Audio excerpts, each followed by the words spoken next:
Hey guys, welcome back to the Node Study video. Guys, in this video, we will discuss how can you change your Apple ID in your iPhone. So simply, guys, you can change it very easily.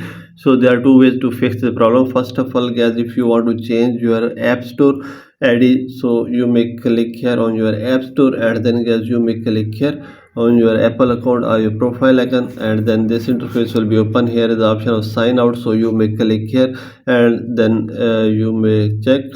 You may click here again, and you may click here on if you have already signed in your Apple ID, so you may select that not, and then click here on continue, and guys, you may change your Apple ID from here. The second method is, guys, you may click here on settings, and you may click here on your Apple account, and then you may click here on sign out, and guys, after this you may go back and you may change your or sign in your Apple ID from here easily. So by all these methods you can fix it very easily. So this is the video, guys. For more videos, please subscribe our channel.